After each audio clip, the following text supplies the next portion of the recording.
we could have a whole episode about date and time formats and ISO standards.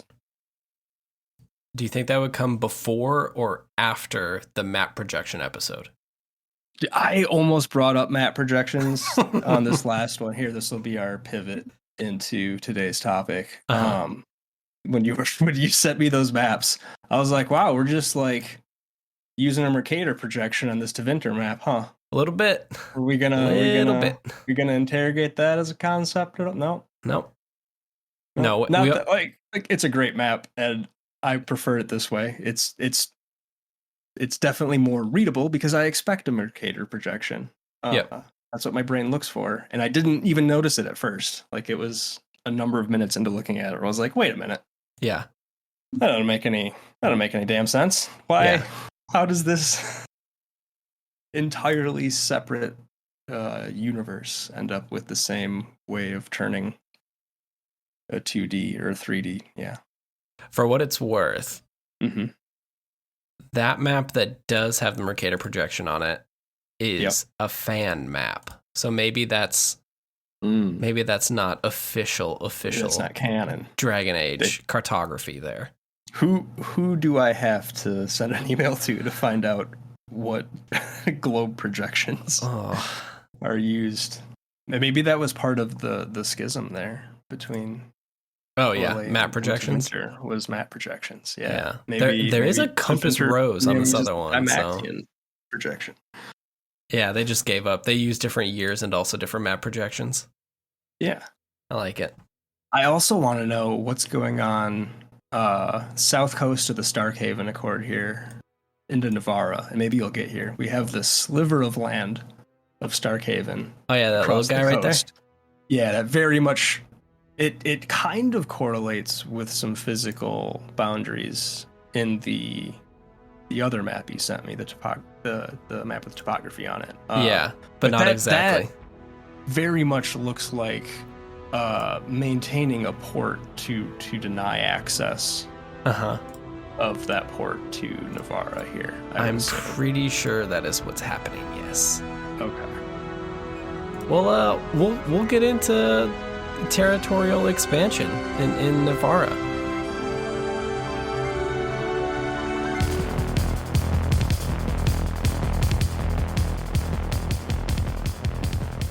Hello and welcome to Codex. It is a casual lore podcast.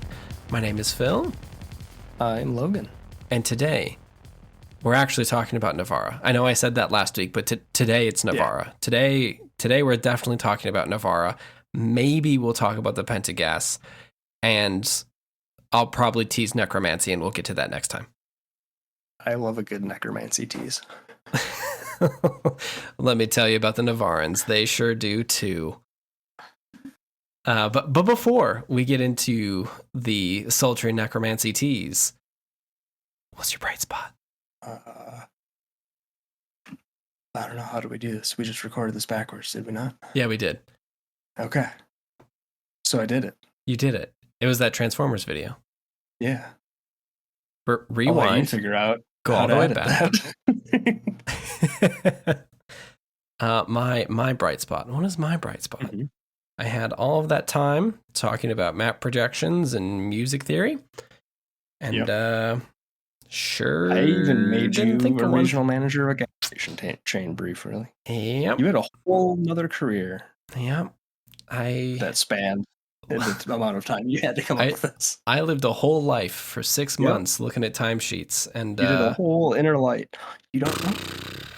We have to watch TNG. I keep making TNG references at you. Yeah, completely over my head. My bright spot is we put up our Christmas tree.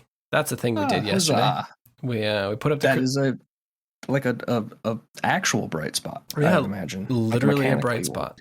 Yeah. The actual bright spot of putting up the Christmas tree is that we have put up the Christmas tree in the main living room. And that may sound silly to you. Like, wow, you've lived in that house for 3 years now. Where did you put your Christmas tree before? And let me tell you, sir, we've had 2 very small cats.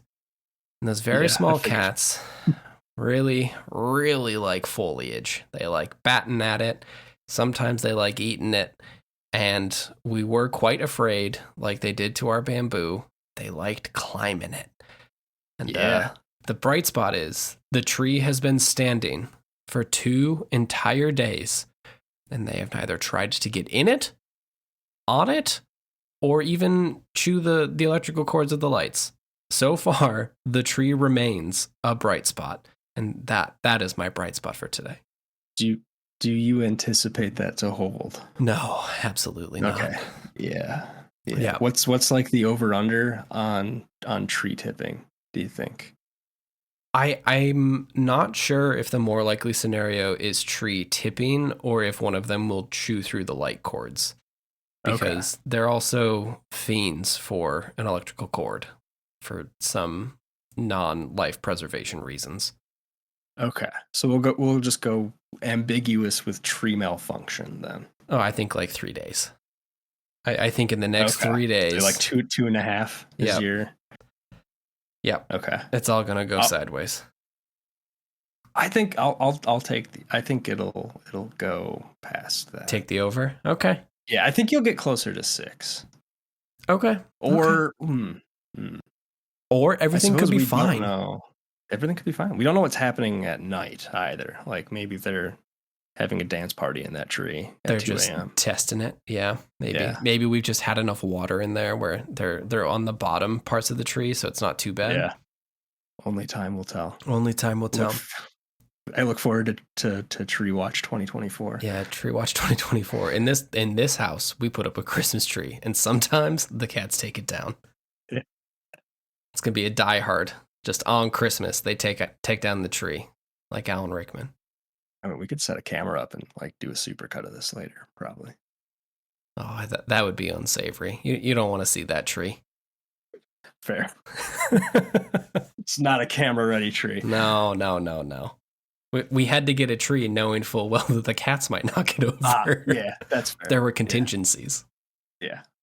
Anyway, let's talk about Nevarra. Tell me about Nevarra. The land of necromancy, I guess. I was thinking about this a little bit more when I was going through the different lands in the map earlier, and this also may not play for some folks, but Orlais is white magic. Tevinter is probably blue magic. Ferelden is maybe red. Nevarra is definitely black. And I guess maybe the Anderfels is green. Antiva's maybe green. But they really correlate these nations to the magic powers, which is something I did not really think about until very recently. I've had magic on the brain a lot for some reason.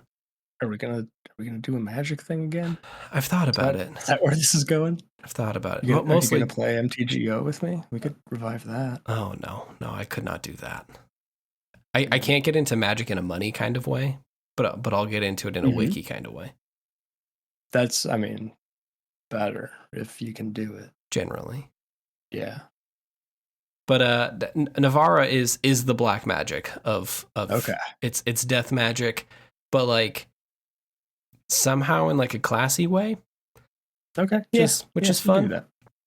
But yeah, so the Nevarra, it's a kingdom located in central Thedas. Like I said, it's between Orlais and Tevinter. And if you were listening to our last episode, we went through the 9 ages of Dragon Age, and there was a lot of Orlais and Tevinter nonsense going on. A lot of conflict between these two big empires, and Nevarra is kind of smack dab in the middle of it. It started a long time ago by one of those disparate human tribes that came over in -3100 ancient. And it was originally part of the Tevinter Imperium when Tevinter kind of came around and unified the human tribes in -1200. It claimed its independence at some point, and it became one of the larger Free March states, which is kind of the Starkhaven Accord section there we talked about a bit. That's Kirkwall, Starkhaven, and a couple of the other smaller city-states. And it basically stayed that way until the Exalted Age, which is age 5. So we're kind of a little over 400 years into what's kind of assumed to be modern Dragon Age chronology. This is a Blight Age, if I recall correctly. The Exalted Age is... Yes, correct. This is the 4th and final Blight until the Dragon Age. So this is huge Blight going on. This is when Orlais and Tevinter are fighting so bad in the Exalted Marches that they don't help the Grey Wardens, so they're kind of fighting their own nonsense. But yeah, so that kind of gives you the stage there. So Nevarra rapidly expands after declaring independence from Tevinter because they're kind of on the ropes with the war with Orlais. And because they are positioned in this wonderful little bit here where I think you mentioned earlier the port cities. So there's 2. The main one that we'll talk about is Cumberland, which becomes one of the larger cities in Nevarra in the future. But Nevarra City is on that... if you look right above the V, there's that little dot there in Nevarra. Mm-hmm. It's on that river. Yep. So that's Nevarra City. That's where the city-state began, and then they kind of expanded outward from there. But because it's in this mountainous area, it's actually a very strategic location to have, especially between Tevinter and Orlais. They got to play both sides a little bit. And now they are in the modern Dragon Age, the time in the Dragon Age, they are kind of rivaling Orlais in power and wealth right now. But it didn't start that way. Ooh, tell me a tale. I will tell you a tale. So basically what happened is, I think we talked about this a little bit in negative 170 is when Andraste, the prophet of the Maker, died. She was found in Nevarra, actually. But the Nevarrans joined Andraste on her Exalted March, the original OG first Exalted March north to Tevinter. And the Lord of Nevarra, Hector, an aptly named ancient history name, he was one of her most loyal followers and then kind of broke away from Tevinter to join the Exalted March and kind of go north and spread the chant of light to everyone. But the Imperium stopped them in Nevarra in negative 170, which is when she died. And she was betrayed by Mafarath, which is a very funny name when you say it out loud in a Snagglepuss kind of way. Yeah. That one's almost like onomatopoeia-esque. Yeah. So she was betrayed, but no one knew. So Mafarath, he was a great advisor, leader of her armies, and betrayed her in Nevarra, where she was captured by the Imperium and then subsequently put to death. But because of Mafarath's great belief in Andraste and why he was such a good pal to that prophet, they split up the lands between his 3 sons. And one of them, Verald, that's Harold with a V. He was the youngest, and he was given Nevarra City and the lands around it to rule over as a great gift for his service in the Exalted March. Until everyone found out that his dad betrayed the great big martyr of the Maker. So he got run out of town, and then ever since then they've kind of been their own independent city. Yeah, that probably shifts things a bit. I would imagine. A little bit. The optics front. Yes. Actually, he was exiled and his entire court was slaughtered. So that a bit. A little bit. Just a little bit. And they basically remained the same Nevarra city-state until the Glory Age, which is age 2. And in the Glory Age, it had the rule of the city kind of flip-flopped back and forth a ton of times, and it was kind of getting to this point where bad leadership and infighting between all of the people of Nevarra, they were like lagging behind the other city-states. And the king at the time, King Ionis, was pretty bad, and he sucked a lot. And all of the people in Nevarra were like, hey, it'd be actually better if instead of being a free city-state, we just went with Orlais, or maybe joined one of the other bigger city-states, because this sucks, and it would be cool if it didn't suck anymore. And then enters our first important person in history. In 246 glory, Caspar Pentagast of Hunterfell deposed King Ionis and seized the throne for himself. And he turned it all around. Just like that, huh? Yeah, just like that. Caspar... he's got a good name, so... Yeah. He gets a better name. In his court here. I'm on his team to start with. I think.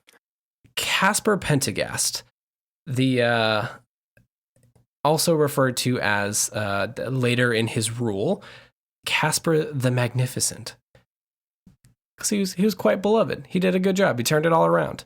He was most importantly and most famously a ferocious knight and a big dragon hunter. Huh. Does he end up? Is there a ghost theme outside of the name?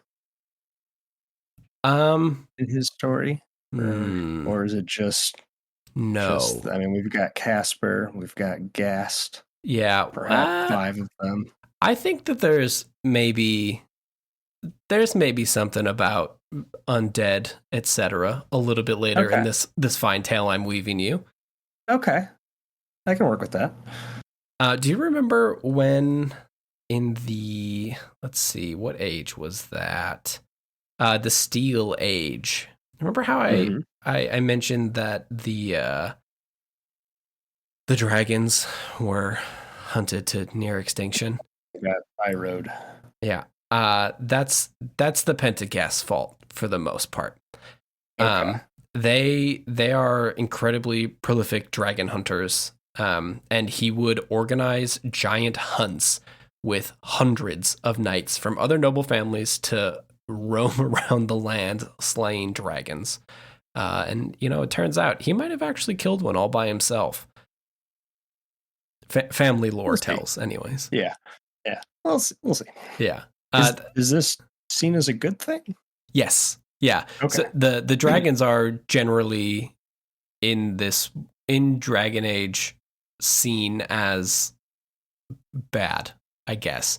It's complicated, like dragons typically are, but they are not like benevolent, wise creatures. It may be an important thing we'll get into in future episodes, but the old gods of Tevinter are dragons or draconic, and they are like evil spirits, and the archdemons that run the Blight typically appear as dragons or are like have dragons in their thrall. Like they are creatures of massive destruction typically. Okay, so no one's too bummed out at there being less giant flying murder serpents. It does not seem at this time in Dragon Age history that there is a Save the Dragons campaign. Correct. There's no WWF for dragons. Gotcha. To the point where the Pentagasts are typically festooned in the bones and scales of the dragons that they slay. There's like special armor that they end up making from the white the white ivory bones of their slayed dragons, and that starts to become a moniker for them, is that they will show up in their cool dragon armor. That's pretty metal. Yeah. Does that confer like extra protection benefits, I would assume, as well? Oh, I imagine. I'm sure it does. It's got to. Yeah. At least it's a fantasy series, +2 to dragon slaying or something. Yeah. Or maybe like a resistance to dragon fire. Yeah, fire dragons specifically, but the electric dragons, it's different. Need different bones. Yeah. Yeah, you know all about different dragon bones. Yeah. I am grounded in this lore. Not shocked by anything you brought up yet. Yeah, okay. Well, I think we're going to have to turn this episode off if you keep the puns up. That's okay. We can just bolt right to the next one. Anyway, also during Caspar's rule, he employed a Tevinter mage named Vitus Fabria. There's a theme with these names. Dragon Age isn't very subtle when they talk about necromancers and maybe being life fabricators, but so it goes. We'll talk about Vitus a little bit later. But the Pentagast bloodline holds the Nevarran throne for almost 3 centuries. So they continue going. There's a little bit of an interruption there during the Third Blight, but that's not worth talking about. And then it was retaken by Caspar's namesake, King Caspar II in 365 Towers. And then they kind of continue on until 537 Exalted. So about 200 years later, the general Tylus van Markham, who fought in the Fourth Blight, did a really good job. And he claimed to be a descendant from Emperor Cordelis Drakon I, who we talked about last episode. He's the guy who founded Orlais and then also founded the Chantry. So big, I'm related to energy. Constantine. Yeah. Holy Roman Emperor going on here. And he basically was like, hey, these Pentagasts, they really suck, don't they? Wouldn't it be cool if I was king? And then the people said, actually, yeah, that would be kind of cool. And then he was king for the most part. I'm going to guess that Pentagast didn't take that super well. He didn't love it. Yeah. It lasted for a while. So he basically, up to this point, around 537 Exalted, Nevarra is still a city-state for the most part.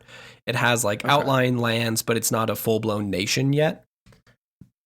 The Markham dynasty, the Tylus van Markham, and then the other 3 kings, they carry out a massive campaign to expand Nevarran lands and controls, mostly taking away from Orlais and then kind of moving around to create generally the border that you see in that map. So they kind of push into the Starkhaven area. They push a little bit into Tevinter, but they mostly take a bunch of land that was claimed by Orlais during the Exalted marches that concluded in 510 Exalted, I think. Okay, that makes sense. So they're all pushing up from the south, right there. Yeah, so this is very, very much based on the times, right? So Nevarra has just watched Tevinter and Orlais fight each other for almost 100 years now. The Fourth Blight has just concluded, so the Grey Wardens they're based out of the Anderfells, but they are now kind of reeling from having fought a big blight. Tevinter and Orlais have been fighting in these crusades for over 100 years, and Nevarra just came back, heroes of the Blight, and said, what if we took some of this too? It's very opportunistic to kind of expand during this time. Yeah, no one's in a place to put up a big resistance to exactly anything. Yeah. And so they continue, the Van Markhams continue for 3 more kings, and then the last Van Markham king dies in the Steel Age, which is age 6. So now we're a couple 100 years, or 100 years past the Exalted Age. And he dies, but his daughter marries a Pentagast. So now the 2 families merge together, and basically solidifies Nevarra as no longer having 2 warring families. They simply have one unified dynasty now. And then the Pentagasts have ruled ever since then, specifically under the Pentagast name. So, they took it back. Yeah, come full circle. Yeah. So in more modern times, so we're talking probably 100 years after the families were unified, in 782 Storm, the Emperor Etienne Valmont of Orlais, this is the emperor who had Revel the Mad. Yeah. This is about 15 years before the twins were born. He was having some child issues. So he set aside his empress of 17 years and said, hey, it's not working. we need to get a new bloodline up in here and see what's going on. So the Orlesian emperor, married Princess Soteria Pentagast in the hopes of creating lasting peace and cooperation between the two nations. This is the kind of when we were talking about the Civil War fear in the last episode. This is kind of where it's coming from. There's stuff going on in Orlais, and then there's also stuff going on with the rivaling nations that are starting to get in the same amount of power as Orlais. So they need to solidify this dynasty for Orlais to continue. Unfortunately, Soteria still remains childless, and the emperor sent her away to a cloister so that he could marry his mistress. We're doing a Henry here, huh? Yep. Marries the Marquis Yvette. And then the Nevarrans, obviously, took this quite poorly. And don't say. The Codex entry on this is very funny because I like the idea of them actually doing this, but it says, after cartloads of angry letters failed to improve the situation. just loading up some trucks with some angry letters in there, sending them across the border.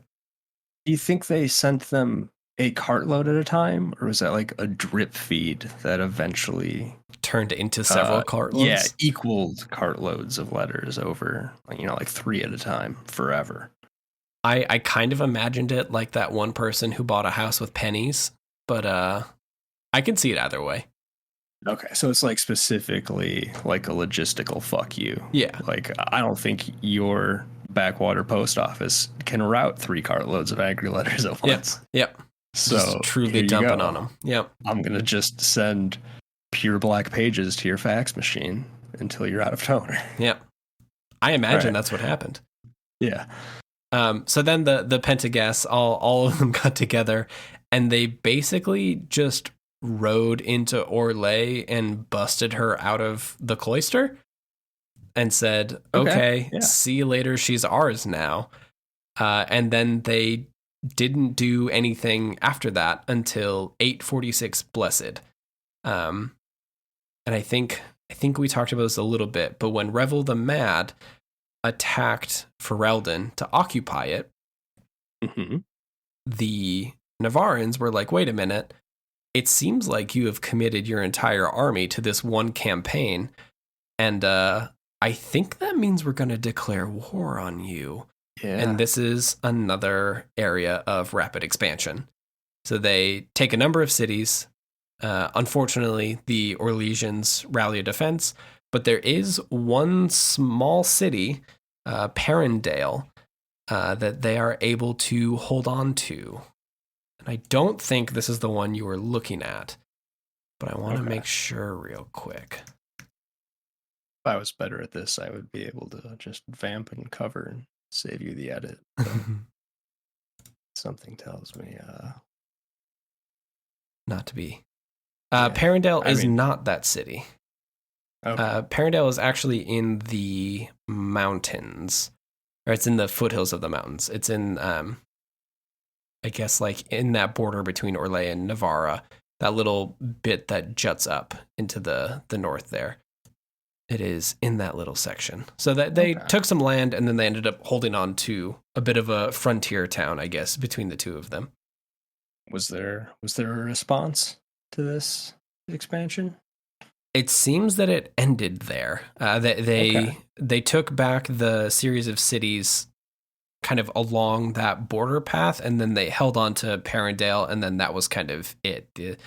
Around that time, also, probably within another 5 years, I think, from when all of this is occurring, is when Revel the Mad dies.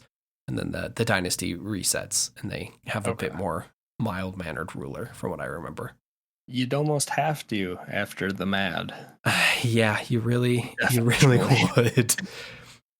So yeah, that's kind of the borders of Nevarra as it stands. The Nevarra city becomes the capital, and then in probably the last 100 years or so around the time of this land grab to the modern day, the city of Cumberland, which is the main port city, is in that little like staple shaped inlet in the sea there. They're kind of smack dab right in the middle. Cumberland becomes almost a larger city, one of the largest cities in Thedas, and becomes the major trade center for Nevarra instead of Nevarra City, just because of access to like Kirkwall and Ostwick. A little bit of like Val Royale, the capital of Orlais, is a little bit further down the coastline there. So it becomes a major trade hub, which then kind of takes us on to our next bit where it brings in culture and artistry, and Nevarra becomes renowned for its culture and food culture, weirdly, and statuary, things like that. Is everyone have hostilities basically ended between these factions at this point then? It seems like it. So the Tevinter Imperium are the general. I mean, they're fantasy Nazis. They're like generally really, really bad. So no one's a real big fan of them. But it seems that the church grip on the Imperial Tevinter Chantry is holding Tevinter mostly at bay. And then kind of as we get further in the timeline here, once we enter the Dragon Age, everyone's got so much shit going on anyways that they don't have time to bicker with one another.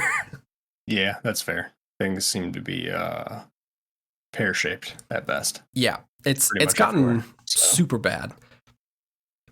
But Nevarra is a nice place to visit. They're, like I said, they're kind of renowned for artistry and culture.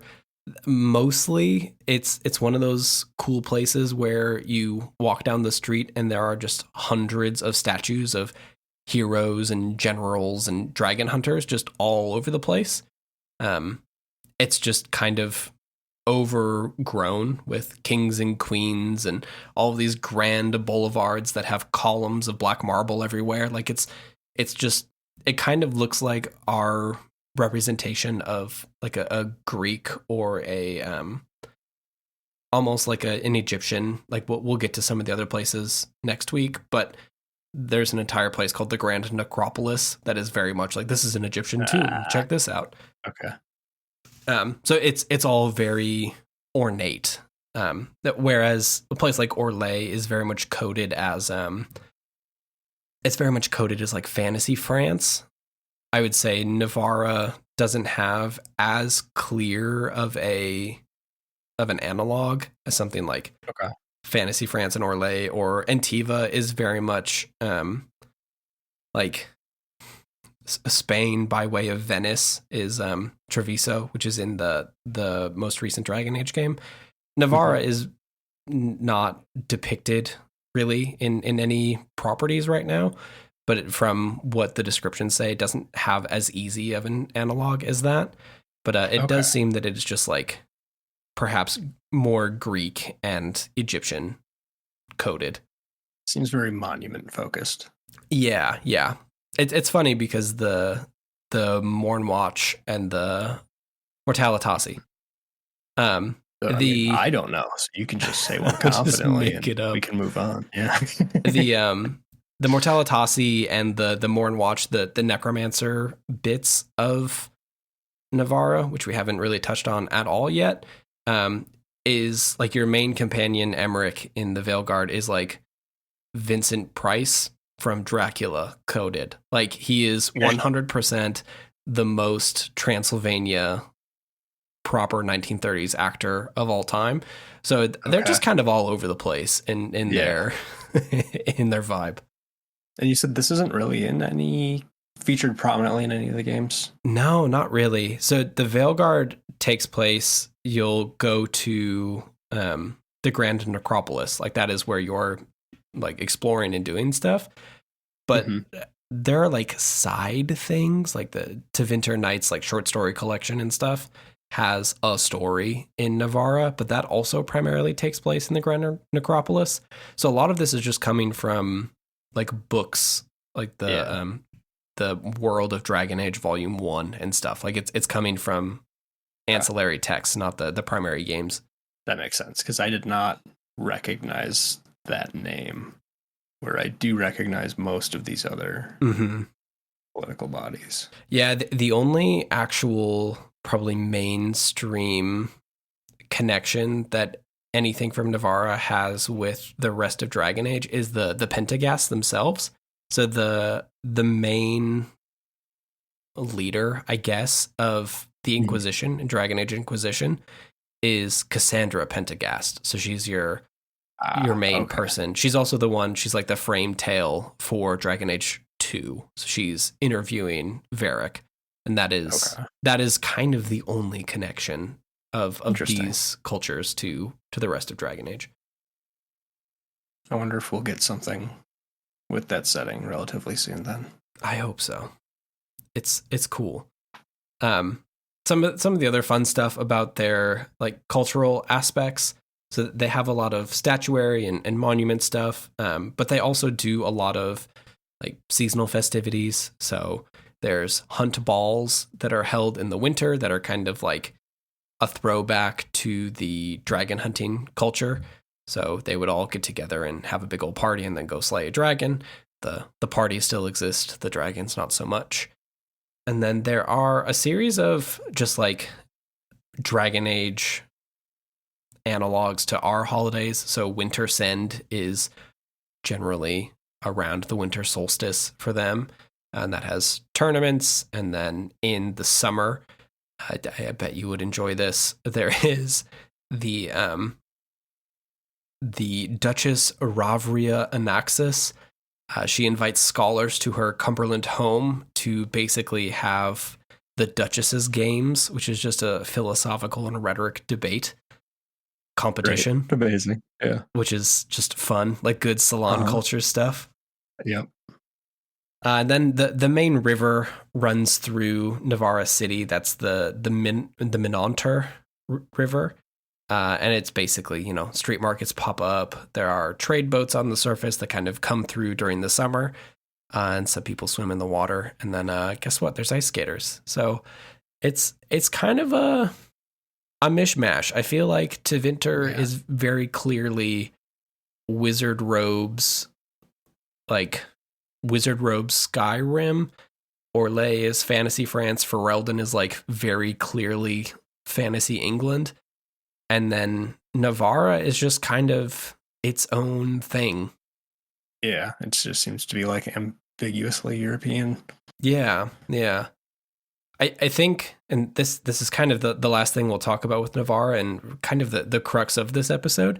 I think the thing that makes them such an interesting place is not necessarily like what it looks like there or kind of how the people interact with one another.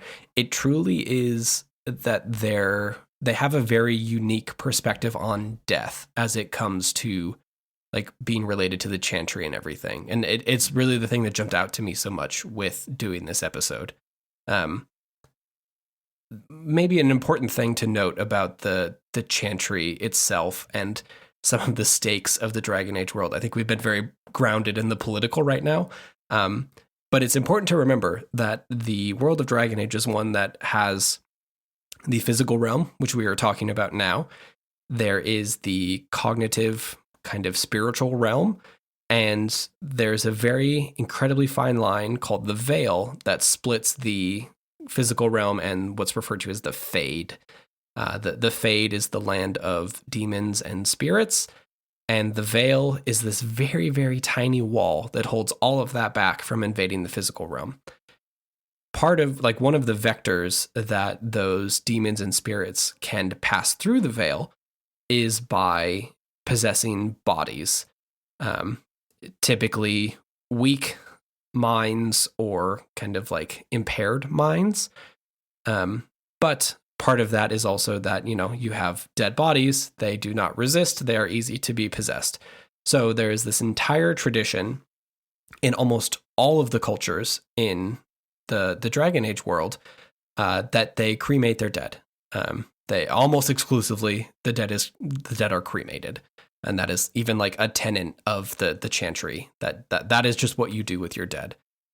Except for Nevarra. Nevarra does not do this. Dare I ask, what does Nevarra do? They mummify them.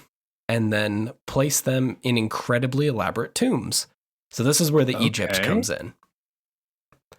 And it all kind of falls back to that guy, Vitus Fabria, that we talked about earlier, the advisor to Caspar the Magnificent. And he basically had this idea that the souls of the dead displace spirits when they cross into the Fade. So there's a weird, when souls leave the mortal realm and head into the Fade, there is only so much room for Fade spirits to exist. And when a soul passes through, you now have, I guess, spirit refugees that have nowhere to go. So the idea is that you preserve your dead, you mummify them to create a resting place or a home for those displaced spirits. So it allows your soul to leave your body and head to wherever it goes, whether that's to, be at the side of the Maker, if you believe in that, or to join the void or the ether and have your soul kind of dispersed. Those are cognitive places outside of the spirit realm. But it means that now a spirit can come down. So there's room for you to go, and they have a room to stay as well. Boy, I have so many questions you can't answer now. Okay. So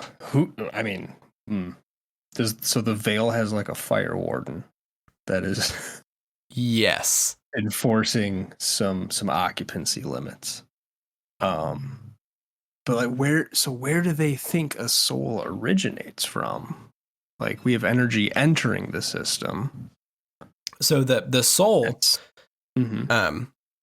generally is believed that humanity was created. So, all right, we're going to take a step back. Yep. The Maker, he, for the purposes of this conversation, exists. Yep. He potentially does or does not predate the Fade.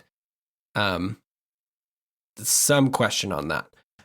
Basically sees the unruly world of the Fade and sees that they can make form of whatever they want. They're, these wild spirits, doesn't like that.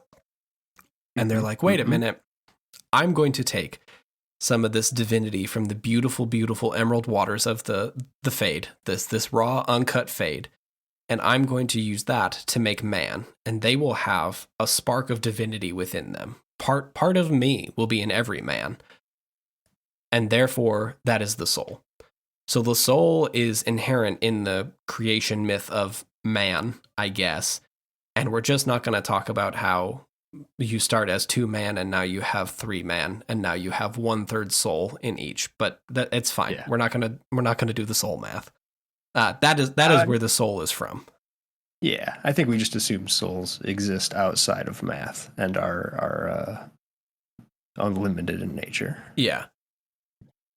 But it does raise questions of how many spirits can exist in the Fade, and are we constantly shrinking that? Is there going to be a time when there are no more spirits and there are only souls? What happens to the soul when it crosses the veil? All of these questions and more are still unanswered. Yeah, and like no one else is doing this, so that shifts their math too. Yeah, they got to work extra hard. And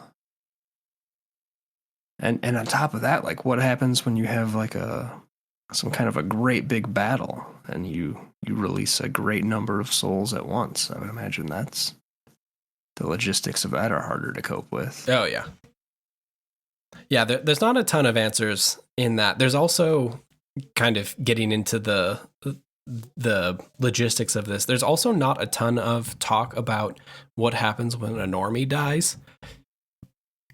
For the most part, it seems to be that you will see the royal and noble families of Nevarra building massive mansions and mausoleums within the grand necropolis to house their dead,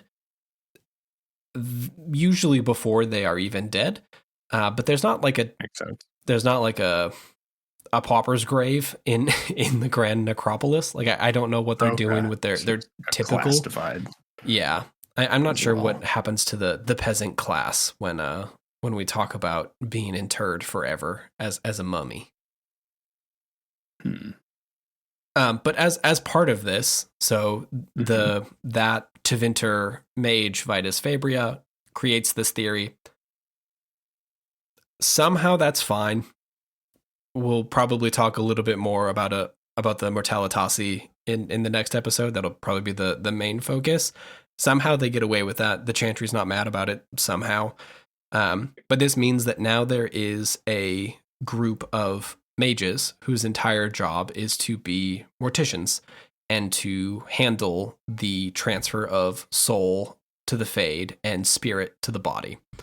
And that is what becomes the Mortalitasi. So we'll talk about them more, but that has created an entire like mage class that Nevarra is specific in, and then it also creates a political class of mages who have to deal with the spirits of the dead after they pass, and you sure wouldn't want just anybody doing that. So these mages become incredibly powerful within Nevarra society because they are speaking to past kings. Yeah, this seems like something the Templars would not be a fan of. Somehow they seem okay with it.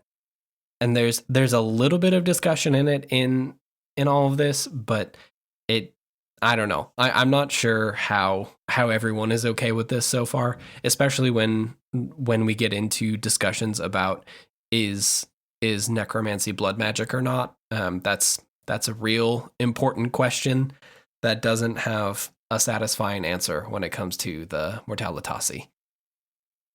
I wonder if that's just a function of like their ability to do anything about it. Possibly like, that too.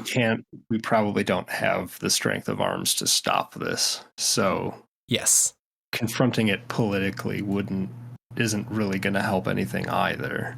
Yeah, because also remember we're talking about the Grand Necropolis and an entire nation that probably mummifies and embalms, let's assume 90% of their dead, ruled by dragon hunters and the necromancers who advise them. So you have, I guess, you don't have a standing army, you have a laying down army. Laying down, slowly decomposing army. Yeah. Just ready to go. So the strength of arms is probably not there. The interred dead thing is like, I think we talked about this in the Delirium episode, how the dwarves basically have people create these memory crystals out of lyrium stones. Yeah, the lyrium holocrons. Yeah. So the Nevarra version of that is that well, again, we will talk about soul and spirit dynamics next week. But the spirit basically enters the body, and for especially strong-willed individuals, they are able to mine that person's memories and everything, and basically be that person in like undead form, to the point where King Caspar the Magnificent is mummified and was laid to rest in the Grand Necropolis, and a spirit still possesses his corpse. He sits in a massive throne room within the Pentagast family crypts. He has a golden crown on his head, and he has a silver sword on his lap. And children of the royal family, including most recently Cassandra Pentagast, are brought to meet him and confer with the great old king from several hundred years ago. I don't got some like 40k emperor vibes going. Yeah. There's a little bit of that, a little bit of Necron, all in there together. Yeah. And that, I guess that's kind of a perfect segue to the last bit here in our Nevarra episode before we get into the real deadly stuff next week. The current king of Nevarra is the very old and very sickly Marcus Pentagast. And basically there's been a whole scandal about his current rule, because there is this kind of claim that the Mortalitasi advisors are just ruling through him, much like the King Ionis, the first king of Nevarra before the Pentagasts, were doing before. And kind of the fun bit here is that if you play the Veilguard as a member of the Mourn Watch, that's one of the backgrounds you can choose. There is a very offhand conversation that you have with Emmerich, the other Mourn Watch member, addressing this rumor, and it's that King Marcus is most likely already dead. He is possibly undead, just ruling from Nevarra City from his throne room, and his Mortalitasi advisors are ruling through him, or perhaps even stranger, they have summoned a spirit to rule in his body and using his own words to rule the nation, which has made it even worse. But I just love this one weird offhand comment about, is there perhaps just an undead king of Nevarra? And that's the most metal thing of all time. And or like a demon ruling in the undead king's stead. Yeah. It's good stuff. And that is currently what a fun party place Nevarra I know has turned into here. Yeah. It's cool. You can party with the dead. There's a lot of fun stuff when we go to the Grand Necropolis next week. But I just really enjoy that this is this like incredibly cultural place. Like there are notes about how the Nevarrans like truly love it when their plate of food is incredibly appetizing and like looks beautiful, sometimes more beautiful than it tastes. There's like this whole thing of they're like one of the major cultures in Thedas that are vegetarians, and like there's not a really big discussion on that. And then you have like these gothic black marble pillars everywhere, and it's a weird combination of like beautiful culture with just like kind of cool goth energy. Yeah. It's great. And then you got your undead king. Huh. What a this is definitely like way more fleshed out than I was anticipating. Yeah, especially for like not being in anything. Yeah. Yeah, for a landmass not prominently featured in a playable state. Surprised they did the background on it. But I guess you kind of have to if you're, making 5 games in the 9th age of yes, the universe. Yeah. Yeah, I just really appreciate that like all of this you're able to glean mostly from 4 or 5 Codex entries in Inquisition. Like there's one necromancer who can train your mage inquisitor in Inquisition, and he is, if not the first mention, he is the first Mortalitasi character you ever meet. And like most of this is gleaned from Codex entries around him or weapon descriptions, and then they expanded on it in a couple of books afterwards. But still, there's like 2 short stories. This doesn't even have the main Dragon Age thing, which is there's at least one anime television show about each one of these locations, except Nevarra. Yeah. Yeah. I mean, I suppose that those are probably done in service of the games anyway. So yeah. Maybe we won't see something there until the game takes us there first. Yeah. Yeah. I hope so. I hope there's more Nevarra to see. I would at least like to see more concept art of the actual city. Like right now it's only pencil sketches. So get on that, I guess.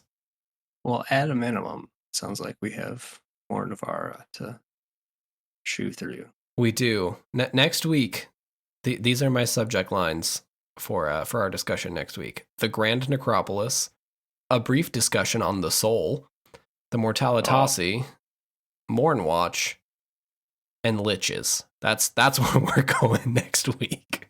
You think that's one episode? I think we could do it in one.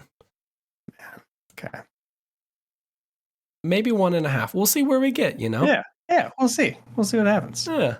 But I think that will do it for Nevarra today. I guess, what started out as BioWare Month has turned into, I guess, BioWare Month and also Dragon Age December. So you got your alliteration anyways. Look, calendars are weird and hard. Yeah, that's as we discussed. Timekeeping is a weird esoteric art more than it is a science. And so is time management, a thing that I am terrible at, obviously. So this quick peek behind the curtain here. This blurred out spoilered image that you sent me a number of hours ago. It says, "Don't unspoil this until I tell you to." This has to sit fuzzy in this chat for at least another week here, right? Oh yeah. That was that's the final subject title that I didn't tell you after Liches. There is technically one more. Oh, okay. Yeah, you're right. That'll be one episode. Yeah, definitely. Good. Yep. Definitely. You're going to get a brief discussion of the soul in Liches done with me here in less than an hour. It says brief. It's a brief discussion on the soul. Not a big one.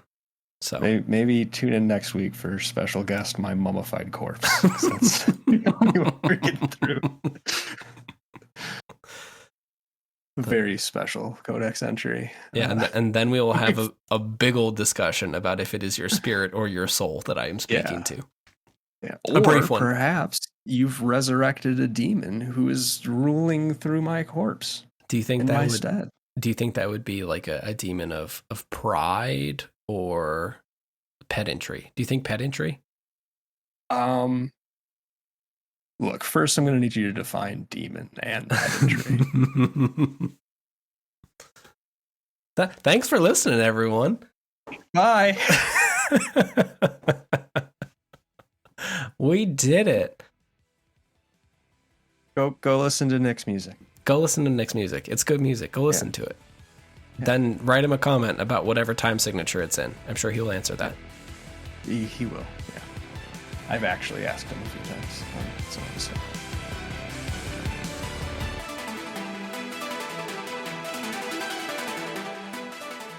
So this is going to tie in a bunch of like random disparate things, and is also kind of a bright spot. Okay.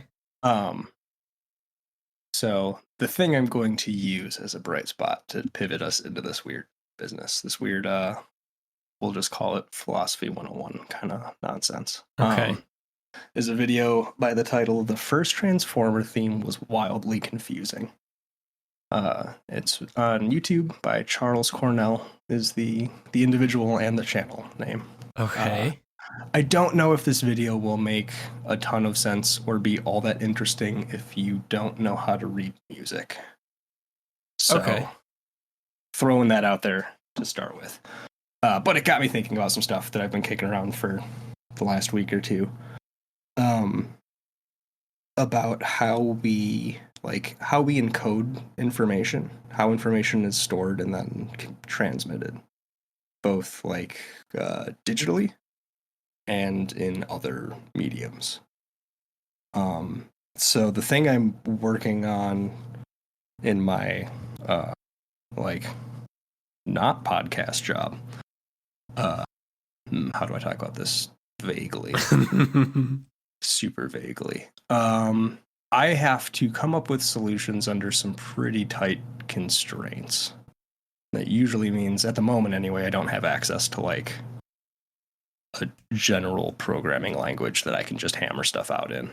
Yeah. So I am teaching myself Visual Basic to do some things in Excel that I would normally not do in Excel. Would prefer to do elsewhere. I would. Yeah, man. Yeah, I could knock this out in like Java or Python or C++ in not a lot of time. And I'm sure there are pre-built solutions out there that probably do what I'm trying to do better and faster in a lot of ways. But none of those are options. Gotta do everything from scratch with a limited tool set. So let's say, for instance, that you are like a regional manager of a gas station chain. Okay. It's not where you thought this was going, was it? Nope. I'm still waiting for the philosophy bit. Yeah, we're getting there. Don't worry. It's one of my stories. You're going to have to deal with this, or you should find a different podcast. Yep. Because that's, my brain doesn't change. So you have these gas stations you oversee. They're open 24 hours, and you get submitted timesheets from a store, and you need to go through and verify that they had coverage all 24 hours forever. Okay. But you need to do that for like 6 months of information at a time. Oh, that's a lot of days. Yeah.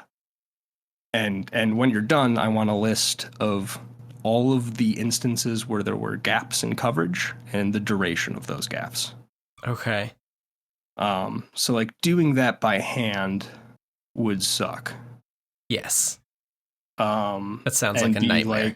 And be like pretty consuming time-wise and cognitively. Like I have not come up with an easy way to determine those things. Because all you have is date, time in, time out, name. Right. That's it. That's the totality of the information you have. And there's no like consistent pattern, so we can't guarantee that it's always going to be like one employee in, one employee out. Shifts could overlap. Shifts could start and stop 2 or 3 times throughout the day for one person. Like we can't really make any assumptions on shift timing or length. Okay. So it becomes pretty. It's like not a hard problem to conceive of, but it's a hard problem to solve. Yes, I think. Yeah. I have no ready solutions. Yeah, and this one sent me back to like college notes actually, with like some computer science stuff there. And what I ended up doing is converting everything to minutes was the first step. Oh. So you take your first shift, and that is now your epoch. That is now minute 0. Yep. Is the start of the first day. Yep. And then everything else. Yep. Everything else is done some amount of minutes after that. Wow. Okay. And if you do that, then you can kind of sweep from left to right and see if this function is continuous or not. Ish. That's how if that makes sense. Yeah. Like doing that programmatically is more complicated than that, but you get the idea. Yeah. If we put them all in minutes, now we can put them all on a number line and we can kind of see if there's any gaps or not. Yeah. But like that information isn't fundamentally any different in minutes than it was in days and hours and hours and minutes before. Yeah. Yeah, you just converted it to a unified metric. Yeah, it's a different unit, but it's measuring the exact same thing. We're talking about the exact same moments in time. Just with a different metric. And because of that, because we're approaching the problem differently and looking at this information from a different angle, entirely different solutions become available and more obvious. And now to tie into like that Transformers video, they go into some weird time signature stuff that happens in like the 1980s Transformers theme song. Like, I won't go too deep in it because I don't want to assume an amount of music knowledge that is not there for the general human. But like weird stuff happens. You end up doing like bizarre improper fractions in music. Okay. So it goes from like pop television hit, and then sometimes they're just playing Tool. Yeah, it kind of feels like that. Like stuff comes in at weird times. And the way music like, oh boy, how do we not get into a bunch of both music theory and like capital T theory here? White European traditional music notation. Rhythmically, we'll just look at 4/4 because this is going to be a super easy example, and it won't matter if you don't know a lot about music. If you know a little bit about fractions. If our time signature is 4/4, that tells us we're taking our standard unit of time, which is a 1, that's our 4/4, and we're splitting that into 4 pieces. So we can expect 4 quarters to equal 1. But there's different ways you could write that exact same thing. And convey very similar information. We could change that to 8/8 and have a very similar thing happening. Yeah.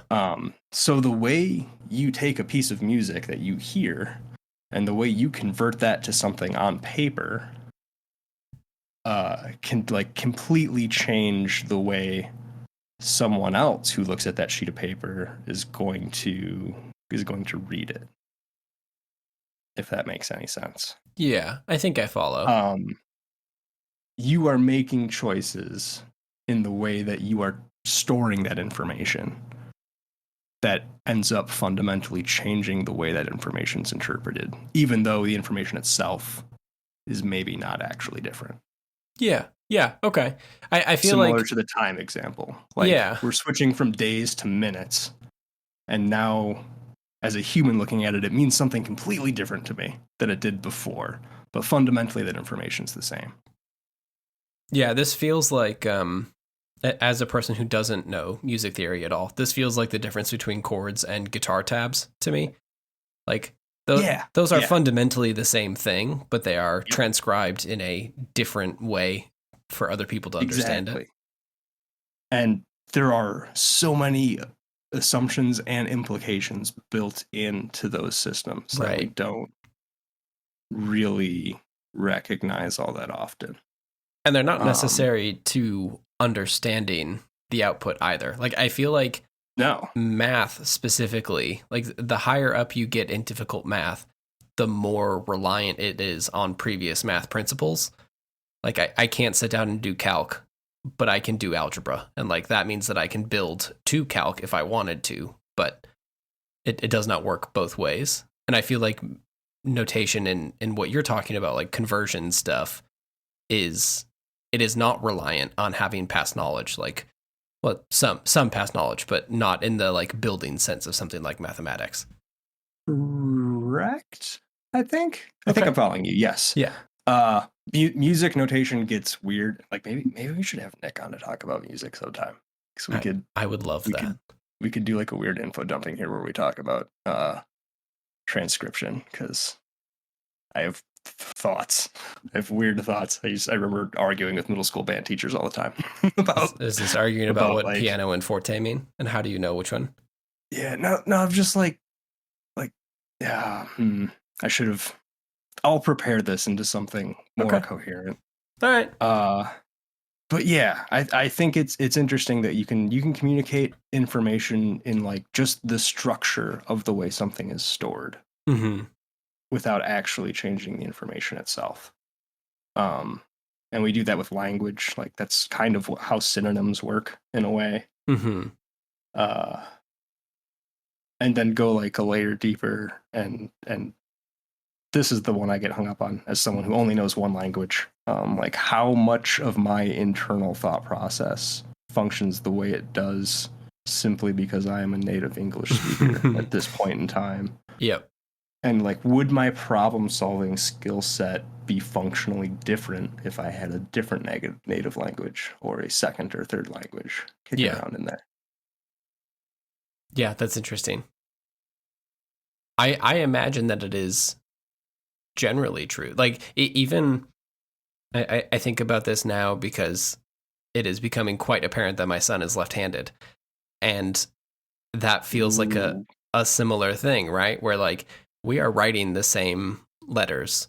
We are engaging with language and the written word in the same kind of way, but he is coming at it from like a completely different angle than I am, quite literally. And that is also changing. Like, I have to think about how I provide information to him based on the fact that we are mirrored one another. Like, teaching him how to use scissors is a weird experience when he is left-handed and I am right-handed. And that doesn't seem that complicated.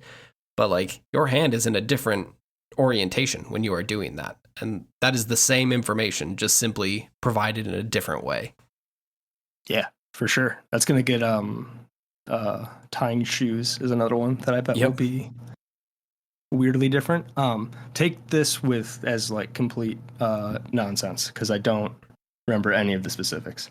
But the last time I looked into handedness, there was also a theory that is like not nearly as innate or baked in as we currently treat it, and that is to some degree a function of the systems we have in place.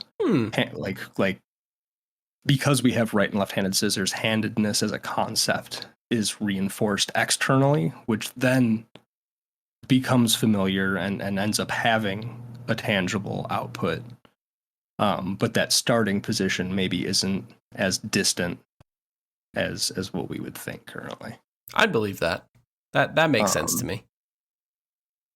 Yeah, but yeah, like that's a great example of, yeah, I don't know, weird brain stuff in systems that we don't think about interacting.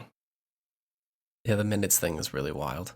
I never would have thought of that. It took me probably longer than it should, honestly, but it seems to be working. And hopefully when I'm done with this thing, I'll have a functional solution that will work on forever going forward on other stuff. Yeah, on other. But this is also only working because I get to specify the input format. Like for instance, the data that I'm using doesn't cross midnight. I made it not do that. Oh, yeah. Because then the algorithm I'm using to check if it's continuous or not would no longer function at all. Yeah. Yeah. Because you could have records that someone just like writes, like I work from 7 p.m. to 7 a.m., which they did. But again, I'm specifying the structure of the way that information is stored. So that would get broken up from 7 p.m. to 11:59 p.m. and then a new line for the next day, starting at 0 and running until 7 a.m. Oh, you got a time system that starts at 0, huh? Oh yeah. It makes the math a lot easier. That's why you do that. Yeah, it makes sense.